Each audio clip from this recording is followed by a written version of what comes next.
আসমান বানিয়েছি আমি আপনার জন্য, জমিন বানিয়েছি আমি আপনার জন্য, আসমান জমিন বানিয়েছি আমি আপনার জন্য, আরশ কুরসি বানিয়েছি আমি আপনার জন্য, লৌহে কলম বানিয়েছি আমি আপনার জন্য, পাহাড় পর্বত বানিয়েছি আমি আপনার জন্য, নদ নালা বানিয়েছি আমি আপনার জন্য, চন্দ্র সূর্য বানিয়েছি আমি আপনার জন্য, গোটা দুনিয়া বানিয়েছি আমি আপনার জন্য, গোটা দুনিয়াকে সজ্জিত করিয়েছি আমি আপনার জন্য, গোটা দুনিয়ার মানুষ বানিয়েছে আমি আপনার জন্য, তাদেরকে বানিয়েছে আমি আপনার জন্য। আর তারা আপনাকে গালি দিবে, আপনাকে তিরস্কার করবে, আপনাকে পাগল বলবে, আপনার বিরুদ্ধে বিষোদ্গার করবে, এটা আমি আল্লাহ বরদাস্ত করতে পারি না। আমি আল্লাহর চূড়ান্ত ফয়সালা হলো এদেরকে যখন পাবেন, যেখানে পাবেন, জায়গার কোনো প্রশ্ন নাই, সময়ের কোনো প্রশ্ন নাই, তখন সেখানে এদেরকে হত্যা করে দিতে হবে বলে বলেছি।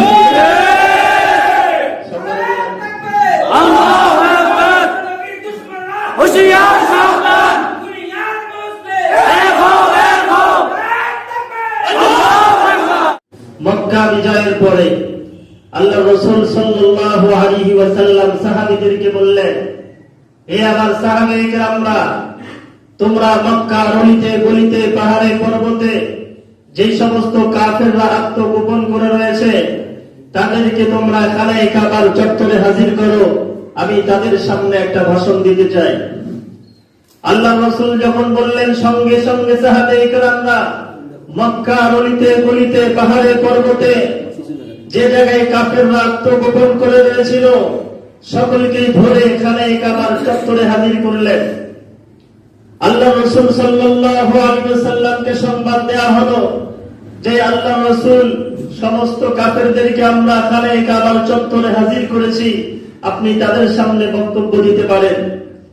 আল্লাহ রাসূল সাল্লাল্লাহু আলাইহি ওয়াসাল্লাম খানায়ে কাবার চত্বরে আসলেন, সমস্ত কাফেরদেরকে লক্ষ্য করে বললেন, হে মক্কার কাফেররা, তোমরা তো তারা যারা আমি নবী মুহাম্মদুর রাসূলুল্লাহ সাল্লাল্লাহু আলাইহি ওয়াসাল্লাম যখন খানায়ে কাবায় বাইতুল্লাহ শরীফে আল্লাহর কুদরতি পায়ে সিজদা দিতাম, তখন আমাকে হত্যা করার জন্য আমার মাথার উপরে উটের নারী ভুঁড়িগুলো চেপে রাখতে তোমরা তো তারা। হে মক্কার কাফেররা, তোমরা তো তারা যারা আমি নবী মুহাম্মদুর রাসূলুল্লাহ সাল্লাল্লাহু আলাইহি ওয়াসাল্লাম যখন আল্লাহর দাওয়াত দিতাম, ইসলামের দাওয়াত দিতাম, তখন তোমরা আমার মাথা গলার ভিতরে গামছা বেঁধে শ্বাস রুদ্ধ করে হত্যা করার চেষ্টা করেছিলে, তোমরা তো তারা। হে মক্কার কাফেররা, তোমরা তো তারা যারা আমার প্রিয় সাহাবী হযরতে বেলাল রাদিয়াল্লাহু তাআলাকে শরীরের কাপড় খুলে উত্তপ্ত গরম বালুর ভিতরে পাথর দিয়ে চেপে রেখেছিলে, তোমরা তো তারা। হে মক্কার কাফেররা, তোমরা তো তারা যারা আমার প্রিয় সাহাবী হযরতে খাব্বাব রাদিয়াল্লাহু তাআলাকে জ্বলন্ত কয়লা তার শরীরের সাথে চেপে রেখেছিলে, এই চেপে রাখার কারণে তার শরীর পুড়ে, গোশত পুড়ে, চর্বি পুড়ে, কয়লা ভিজে যেত, তোমাদের দয়া হতো না, তোমরা তো তারা। হে মক্কার কাফেররা, তোমরা তো তারা যারা আমার প্রিয় সাহাবী হযরতে খুবাইব রাদিয়াল্লাহু তাআলাকে শুলিতে চড়িয়ে 40 জন তীরন্দাজ তীর মারতে মারতে তার পুরা শরীরটাকে চাল্লির মতো ঝাঁঝরা করেছিলে, তোমরা তো তারা। হে মক্কার কাফেররা, তোমরা তো তারা যারা আমার প্রিয় চাচা আমির হামজাকে নির্মমভাবে শহীদ করে তার বুকটা ফেরে কলিজা বের করে চিবিয়ে চিবিয়ে খেয়েছিলে, তোমরা তো তারা। হে মক্কার কাফেররা, তোমরা তো তারা যারা আমার প্রিয় সাহাবিয়া হযরতে সুমাইয়া রাদিয়াল্লাহু তাআলাকে নির্মমভাবে শহীদ করে তাকে বল্লম মারতে মারতে নির্মমভাবে শহীদ করেছে, তোমরা তো তারা। হে মক্কার কাফেররা, তোমরা তো তারা যারা আমার প্রিয় সাহাবীদেরকে শান্তিমতো মক্কায় বসবাস করতে দাও নাই, বিভিন্ন ধরনের জুলুম করে, অত্যাচার করে, নির্যাতন করে তোমরা হিজরত করতে বাধ্য করেছিলে, তোমরা তো তারা। সম্মানিত ভাইয়েরা, নবীজি যা বলেছেন প্রত্যেকটা বাক্য সত্য, প্রত্যেকটা ধর্ম সত্য, প্রত্যেকটা অক্ষর সত্য। মক্কার সমস্ত কাফেররা মাথা নিচু করে দিয়েছে যে নবীজি যা বলেছে সব সত্য। আজকে তার সামনে মাথা তুলে কথা বলার মতো হিম্মত কোনো কাফেরের নাই।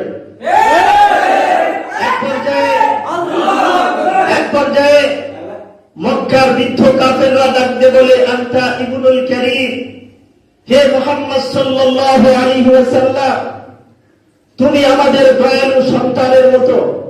তো একজন দয়ালু সন্তান থেকে একজন যে বাপের যে বাপ একজন দয়ালু সন্তান থেকে যে বিচারের আশা করে, আজকে আমরা তোমার থেকে সেই বিচারের আশা করি। মক্কার সমবয়সী কাফেররা ডাক দিয়ে বলে, আনতা আবুল কারীম, হে মুহাম্মদ সাল্লাল্লাহু আলাইহি ওয়াসাল্লাম, আপনি আমাদের দয়ালু ভাইয়ের মতো। একজন ভাই একজন দয়ালু ভাইয়ের থেকে যে বিচারের আশা করে, আজকে আমরা তোমার থেকে সেই বিচারের আশা করি। আল্লাহ নবী সাল্লাল্লাহু আলাইহি ওয়াসাল্লাম মক্কার কাফেরদের এই দুরবস্থা দেখে আল্লাহ রাসূল ঘোষণা করলেন, লা তাসরিবা আলাইকুমুল ইয়াওম, হে মক্কার কাফেররা শুনে রাখো, আজকে তোমাদের কারো থেকে কোন প্রতিশোধ গ্রহণ করা হবে না, আমি তোমাদেরকে মাফ করিয়ে দিলাম। সুবহানাল্লাহ। সঙ্গে সঙ্গে আল্লাহ পাক সূরা আহজাবের 61 নম্বর আয়াত নাযিল করে জানিয়ে দিলেন, মালউনিনা আইনামা সুকিফু উখিযু ওয়া কুতিলু তাকতিলা। হে নবী মুহাম্মদ সাল্লাল্লাহু আলাইহি ওয়াসাল্লাম, আপনি সমস্ত কাফেরদেরকে মাফ করে দিতে পারেন না, এরা সমস্ত কাফেররা মাফের আওতায় পড়ে না। আপনি আমির হামদার ঘাতককে মাফ করে দিয়েছেন, আমার কোনো অভিযোগ নাই। আপনি সুমাইয়ের ঘাতকদেরকে মাফ করে দিয়েছেন, আমার কোনো অভিযোগ নাই। আপনি খাব্বাবের ঘাতকদেরকে মাফ করে দিয়েছেন, আমার কোনো অভিযোগ নাই। আপনি খুবাইবের ঘাতককে মাফ করে দিয়েছেন, আমার কোনো অভিযোগ নাই। আপনি বেলালের নির্যাতনকারীকে মাফ করে দিয়েছেন, আমার কোনো অভিযোগ নাই। কিন্তু সমস্ত কাফেরদেরকে আপনি মাফ করতে পারেন না। এদের মধ্যে এমন কিছু কুরআনের কাফের রয়েছে, তার বিরুদ্ধে আমি আল্লাহ চূড়ান্ত ফয়সালা হলো, এদেরকে যখন পাবেন, যেখানে পাবেন, সেখানে এদেরকে জবাই দিতে হবে।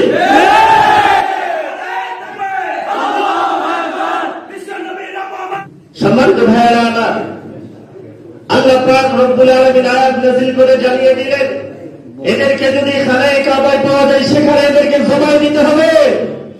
এদেরকে যদি মাকামে ইব্রাহিমে পাওয়া যায়, সেখানে এদেরকে জবাই দিতে হবে। এদেরকে যদি সাফা মারওয়ায় পাওয়া যায়, সেখানে এদেরকে জবাই দিতে হবে। জায়গার কোনো প্রশ্ন নাই, সময়ের কোনো প্রশ্ন নাই, যখন পাবেন, যেখানে পাবেন, সেখানে এদেরকে জবাই দিতে হবে। কথাটা কার? আল্লাহ। কথাটা কার? তাহলে দেখেন, এরা কি এমন অন্যায় করেছিল, কি এমন অপরাধ করেছিল, যে খানায়ে কাবা, যে সমস্ত জায়গাগুলোর নাম আমি আপনাদের কাছে উপস্থাপন করলাম। খানায়ে কাবা এমন একটা জায়গা, যেখানে একটা মশা মারা হারাম, যেখানে একটা মাছি মারা হারাম, যেখানে একটা পিঁপড়া মারা হারাম, যেখানে শরীরের লোম ছিঁড়া হারাম, সেখানে এদেরকে মারা হালাল। যেখানে শরীরের লোম ছিঁড়া হারাম, সেখানে এদেরকে মারা হালাল। যেখানে মাছি মারা হারাম, সেখানে এদেরকে মারা হালাল। যেখানে শরীরের লোম ছিঁড়া হারাম, সেখানে এদেরকে মারা হালাল। তাহলে বুঝতে হবে এরা কি এমন অপরাধ করেছিল, কি এমন অন্যায় করেছিল, যে আল্লাহ পাক এই আয়াতটা নাযিল করেছিলেন 15 জন কাফেরের মোকাবেলায়। এই সমস্ত কাফেররা ছিল সাহিত্যিক, এরা ছিল কবি, এরা ছিল গায়ক, এরা ছিল গায়িকা। এদের একটাই মাত্র কাজ, এরা সব সময় আমার নবীকে নিয়ে কটূক্তি করত, আমার নবীজিকে নিয়ে তিরস্কার করত, আমার নবীজির বিরুদ্ধে বিষোদ্গার করত।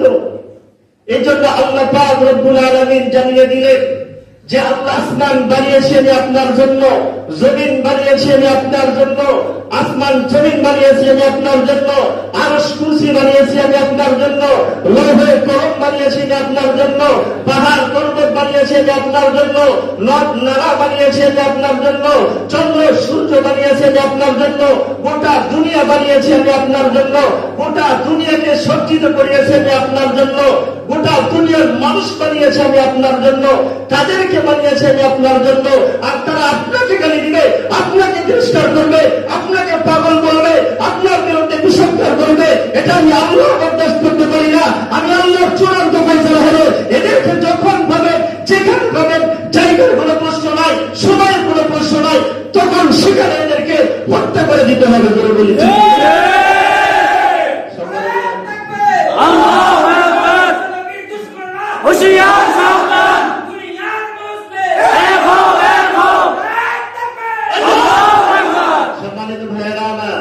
নবীজিকে গালি দিলে আল্লাহ বরদাস্ত করতে পারে না, আমরা কি বরদাস্ত করতে পারবো?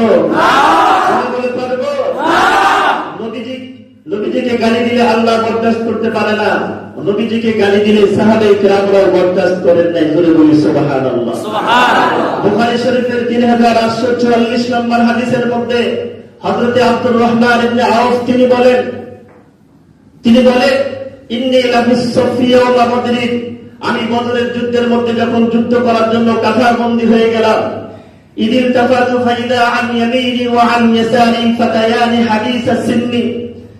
তিনি বলেন, আমি যখন কাঁথাবন্দী হয়ে গেলাম তখন আমি একটু দেখতে চাইলাম যে আমার ডানে কোন বাহাদুর ভাই দাঁড়িয়ে রয়েছে, আমার বামে কোন বাহাদুর ভাই দাঁড়িয়ে রয়েছে।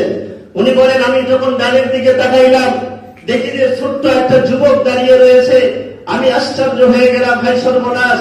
এরপরে আমি বামে তাকাইলাম, উনি বলেন, আমি যখন বামে তাকাইলাম দেখি যে তার সেই তো আরেকটা ছোট যুবক এখানে দাঁড়িয়ে রয়েছে।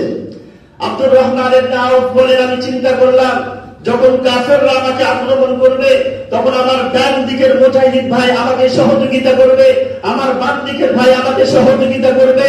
কিন্তু এদের যে অবস্থা, এরা যে এত ছোট মানুষ, কাফেররা যখন আমাকে আক্রমণ করতে আসবে তাদের তরবারির ঝনঝনির আওয়াজে এরা পলায়ন করবে, তখন আমার কি অবস্থা হবে? আব্দুর রহমান ইবনে আউফ বলেন, আমি চিন্তা করলাম যে আমার পজিশনটা আমি চেঞ্জ করি, অন্য কোনো জায়গায় গিয়ে দাঁড়াই। ঠিক এমন সময় আব্দুর রহমান ইবনে আউফ বলেন, ইদ ক্বালা লি আহাদুহুমা সিররাম মিন সাহিবিহি, তাদের মধ্যে থেকে একজন আমার কানে কানে বলতেছে, যাতে করে অপর পাঁচজন সেই সন্তান যেন শুনতে না পারে, আমাকে ডাক দিয়ে বলে, ইয়া আম্মি আরিনি আবা জাহলিন, হে আমার সম্মানিত চাচা, আপনি কি একটু আবু জাহেলকে আমাকে দেখায় দিতে পারবেন? আব্দুর রহমান ইবনে আউফ তিনি আশ্চর্য হয়ে প্রশ্ন করলেন, ফাকুলতু ইয়া ইবনে আখি ওয়া মা তাসনাউ বি। আব্দুর রহমান ইবনে আউফ বলেন, আমি আশ্চর্য হয়ে তাকে প্রশ্ন করলাম, হে আমার কলিজার টুকরা ভাস্তা, তুমি ওই আবু জাহেলকে দিয়ে কি করবা? আবু জাহেলকে কেন খুঁজতেছো?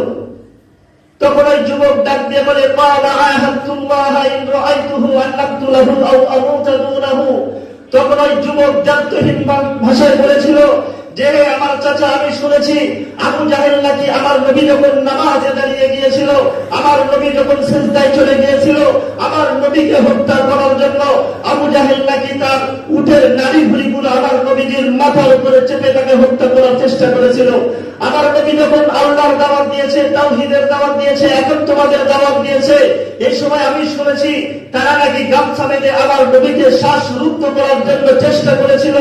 এই জন্য আহাদুল্লাহ, আমি আমার আল্লাহর সাথে ওয়াদা করে এসেছি, আমি আমার আল্লাহর সাথে চুক্তি করে এসেছি, আজকে যদি বদরের যুদ্ধের ময়দানে যদি আমি আবু জাহেলকে দেখতে পাই, তাহলে তার সাথে যুদ্ধ করতে করতে ওই জাহান্নামের কীটকে আমি জাহান্নামে পাঠিয়ে দিব। অথবা আমি যদি তার সাথে পেরে উঠতে না পারি, নিজের শরীরের শেষ রক্তবিন্দু দিয়ে তার সাথে লড়তে লড়তে বুকের তাজা রক্ত জমিনে ঢেলে দিয়ে শাহাদাতের সুধা পান করে আমি জান্নাতে চলে যাবো। আব্দুর রহমান ইবনে আউফ বলেন, এই যুবকের জান্তহীন কণ্ঠ যখন আমি শুনলাম, আমার চোখ ভয়ে আমার মনটা ভরে গিয়েছে। ঠিক এই সময় এই কথা যখন শেষ হয়ে গেছে, অপর প্রান্তের যুবকটা আবার একই কথা বলতেছে, হে চাচা, আপনি কি আবু জাহেলকে দেখায় দিতে পারবেন? আব্দুর রহমান ইবনে আউফ বললেন যে, ভাস্তে, আবু জাহেলকে কি করবা? তখন এই যুবক একই কথা বলেছিলেন, আহাদুল্লাহ ইন রাআইতুহু আন নাকতুলাহু আও আমুতা দুনাহু, বলে, চাচা, আমি আল্লাহর সাথে একটা ওয়াদা করে এসেছি, আল্লাহর সাথে একটা চুক্তি করে এসেছি, আল্লাহর সাথে অঙ্গীকার করে এসেছি যে আল্লাহ আজকে যদি বদরের ময়দানে আবু জাহেলকে আমি পাই, তাহলে জাহান্নামের কিন্তু জাহান্নামে পাঠিয়ে দিব ইনশাআল্লাহ। আর যদি আমি তার সাথে কোলে উঠতে না পারি, তাহলে এই তার সাথে লড়তে লড়তে শাহাদাতের সুধা পান করে আমি আল্লাহর জান্নাতে যেতে চাই। বলে বলি সুবহানাল্লাহ।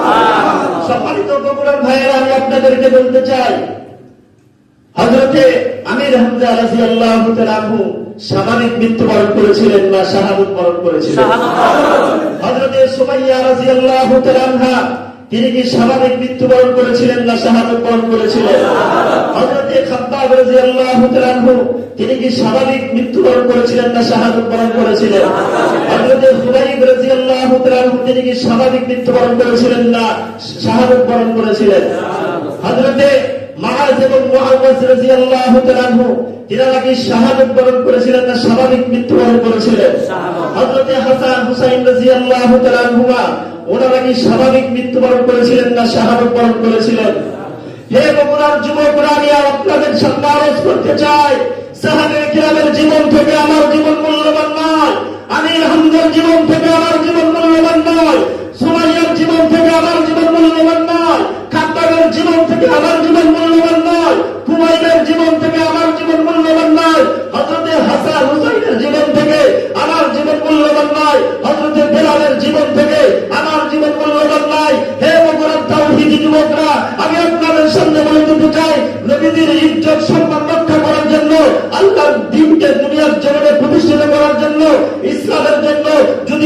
জীবন দেওয়ার প্রয়োজন হয়, তাহলে আমি মিসবাহুর রহমান জীবন দেওয়ার জন্য প্রস্তুত আছি ইনশাআল্লাহ। ইনশাআল্লাহ।